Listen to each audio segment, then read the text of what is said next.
Under the blinding lights of Yankee Stadium, a young man in pinstripes sends a baseball soaring into the night sky. It disappears into the roar of 50,000 fans. His name is Mickey Mantle, the golden boy of American baseball, the face of power and perfection. But decades later, that same man sits in a hospital gown, voice weak, eyes filled with sorrow. He whispers to the world, "Don't be like me." How does a man who lived every boy's dream end up haunted by regret?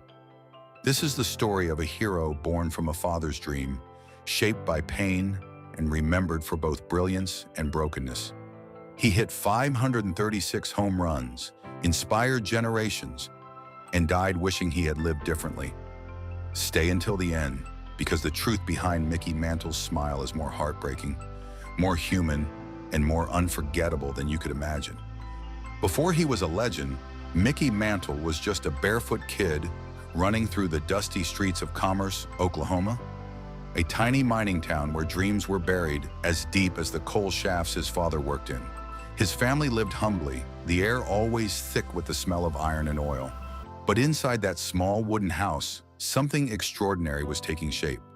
His father, Elvin "Mutt" Mantle, was obsessed with baseball. A former semi-pro player, Mutt believed his son could be the next DiMaggio.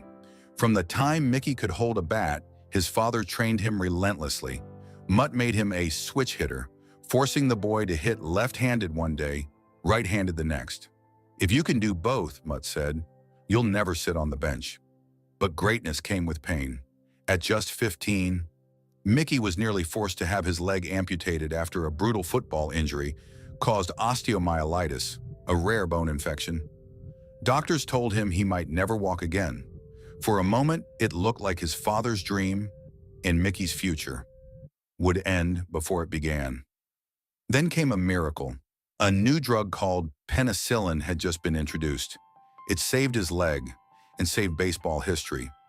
From that day forward, Mickey never took his talent for granted, but Mutt pushed even harder. Early mornings, endless drills, no excuses. To his father, failure was not an option, and love was expressed through challenge, not comfort. Mickey once said, "I wanted to be good because I didn't want to disappoint my dad." But beneath that drive was fear. Fear of letting the old man down, fear of being ordinary. When Mutt died of cancer in 1952, Mickey was only 20. He cried harder that day than at any other time in his life. Every home run afterward, he said, was for him. For the rest of his career, that voice, his father's, would echo in his mind every time he stepped to the plate. Have you ever tried to live up to someone else's dream and wondered what it cost you? Tell me your thoughts in the comments. It was October 5th, 1951, Game 2 of the World Series. The Yankees faced the Giants, the stage where legends are made. In the outfield, two generations of greatness collided. Joe DiMaggio, the fading icon, and Mickey Mantle, the 19-year-old phenom meant to replace him. A shallow fly ball arced into center field. Mantle sprinted in full stride, eyes locked on the ball, heart pounding with the thrill of youth. DiMaggio moved in too, and that split-second hesitation changed baseball history forever. Mickey stopped short to avoid colliding with DiMaggio, but as he planted his right foot, it caught on an exposed drain cover. A sickening pop. He collapsed instantly. That moment, a simple freak accident, destroyed the cartilage in his right knee. He'd never run the same again. Doctors said the injury would shorten his career. In truth, it shaped his entire legend. For the next 17 years, Mickey Mantle played on one leg. The speed that once made him the fastest man in baseball was gone. But the power, that lightning bolt swing, somehow remained. The young Mantle spiraled into doubt. In tears, he called home from the minors, telling his father he wanted to quit baseball. The next day, Mutt Mantle drove hundreds of miles from Oklahoma to Kansas City, walked into his son's hotel room, and said just 8 words that would burn into history. "I thought I raised a man, not a quitter." Those words lit a fire that never went out. Mickey returned to New York, took number 7 and vowed to live up to it, no matter the pain. From that day forward, his knee would throb every inning, but he never used it as an excuse. His teammates said they could hear it creak when he walked down the tunnel. Yet he smiled, he joked, and he hit balls farther than anyone alive. They called him the Commerce Comet, and few knew that comet was burning itself alive with every swing. Do you think greatness is born from natural talent or from pain? Share your thoughts below. I'd love to know where you stand. By 1956, Mickey Mantle was no longer just a rising star. He was the heartbeat of baseball. The kid from Oklahoma had become the most feared hitter in the game, a man who could change the score with a single swing. That season, everything clicked. Mantle hit .353 with 52 home runs and 130 RBIs, winning the Triple Crown and the AL MVP. But it wasn't just the numbers, it was how he did it. When Mantle connected, the ball didn't just travel, it vanished. Fans said it made a sound different from any other bat, a sharp, clean crack that made you look up in awe. Writers called him the perfect combination of power and grace. He was so fast he could bunt for a hit, yet so strong he could hit a ball out of Yankee Stadium, literally. And then came one of baseball's most unforgettable days, October 8, 1956. World Series, Yankees vs. Dodgers. Don Larson took the mound for New York and pitched the only perfect game in World Series history. But few remember that Mantle saved it. In the second inning, Gil Hodges smashed a line drive deep to left center. Mantle sprinted, that same knee grinding in pain, and made a diving catch that could have ended the perfect game before it began. Then in the fourth, he launched a home run off Sal Maglie, the only run until the ninth. The Yankees won 2-0. Perfection was sealed, thanks in part to Mickey Mantle. For a brief moment, it seemed nothing could touch him. He was America's golden boy. Rich, adored, unstoppable.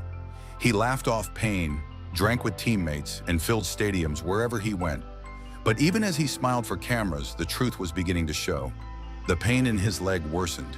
He hid it from trainers, injected cortisone before games, and limped home after each victory. People said I was lucky, Mantle later recalled.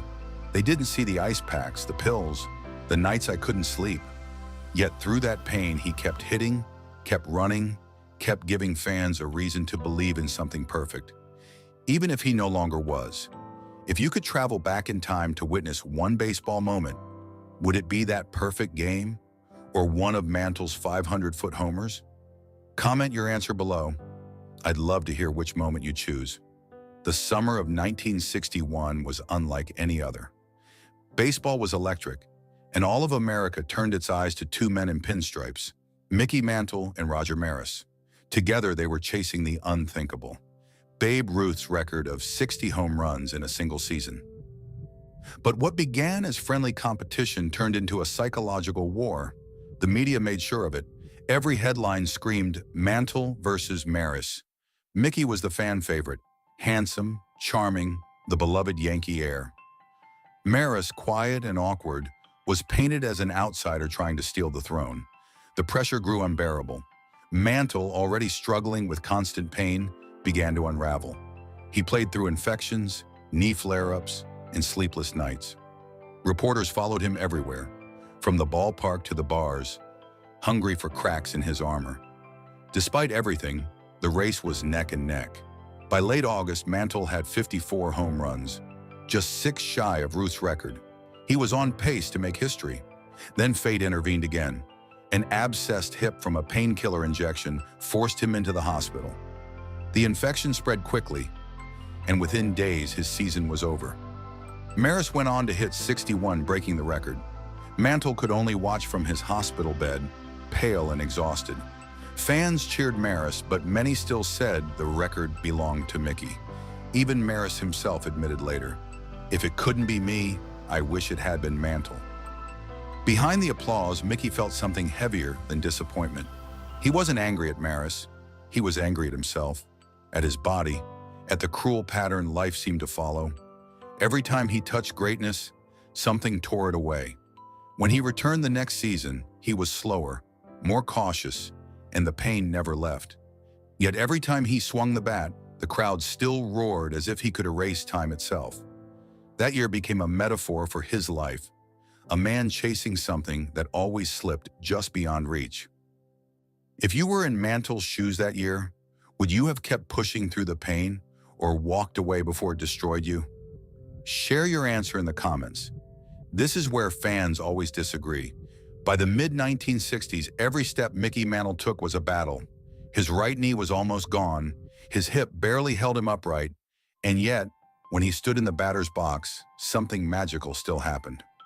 Teammates said you could hear the pain in his gait, a soft grinding sound as he limped to the plate. Then, in a heartbeat, that pain disappeared the moment he swung. The bat cracked, and the ball exploded into the sky. As if pain itself bowed before him, he wasn't the fastest man alive anymore, but he remained the most dangerous. In 1962, he hit 30 home runs and won his third MVP, carrying the Yankees back to glory. He played through bone spurs, torn ligaments, and injuries that would end most careers, yet he never asked to sit out. Pitchers still feared him, fans still adored him. Even when his legs betrayed him, his swing was timeless. Mantle once joked, "If I could have played healthy, I might have hit 800 home runs." But behind the humor was quiet truth. He wondered every night what he might have been, if not for that drain in 1951. He masked pain with laughter. Reporters loved his charm. Teammates loved his pranks. He'd wink before striking out, tease rookies, and make even losses feel like part of the show. It was that attitude, the ability to joke in the face of agony, that made fans love him even more. But inside, his body was breaking faster than anyone knew. Every swing brought him closer to his limit. The legend was still shining, but the flame was eating itself alive. If you were Mickey Mantle, would you have chosen to keep playing through the pain for your fans, or walked away while you still could? Let me know in the comments. This question divides even the most loyal Yankees fans. When the cheers faded, silence filled Mickey Mantle's world. After 18 seasons, countless records, and 7 World Series rings, the man who once symbolized youth and glory retired in 1969.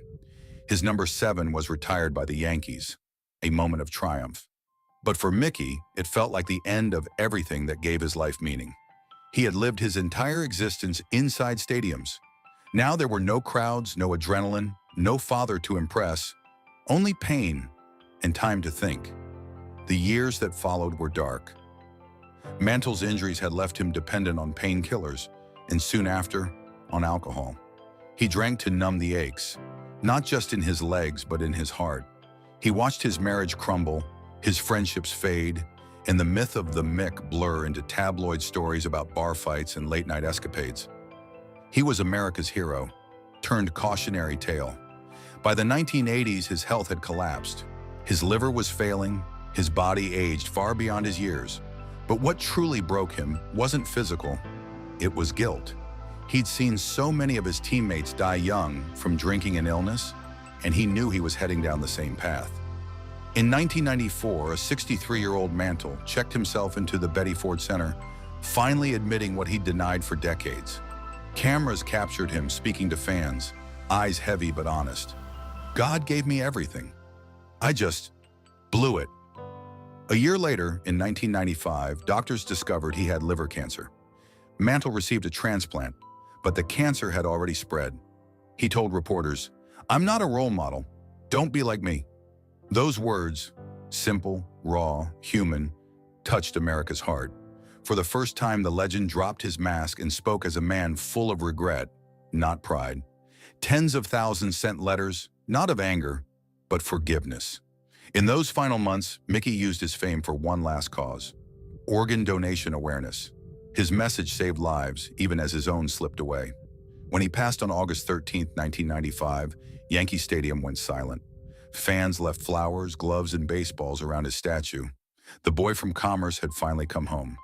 If you could ask Mickey Mantle one question before he died, what would it be? Drop your question in the comments, and let's see which one would have touched him most. He hit 536 home runs, won 3 MVPs, and became the face of an entire generation's dreams. Yet in the end, Mickey Mantle's greatest legacy wasn't the records, it was the lesson he left behind. His story is a reminder that greatness always comes with a price. For Mickey, that price was pain, loneliness, and regret. He once said, "If I knew I was going to live this long, I'd have taken better care of myself." That one line, half joke, half confession, said everything about the man behind the myth. Mantle lived fast, loved hard, and gave fans moments they would never forget. But behind every cheer was a limp, behind every smile a shadow. He carried the weight of a father's dream, the expectations of a nation, and the consequences of his own choices. And yet, maybe that's why we still love him. Because Mickey Mantle wasn't perfect. He was human, flawed, brilliant, fragile. The kind of hero who made you believe in magic and then showed you what it cost to chase it.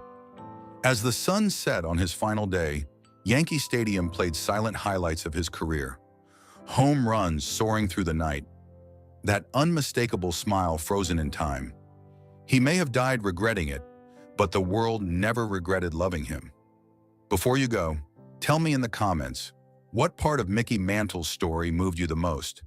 Was it his father's faith, his pain, or his redemption? And if you enjoyed this story, make sure to like, share, and subscribe for more untold journeys of the legends who define their eras. Because somewhere in those echoes of cheers and regrets lies the truth about what it really means to be great.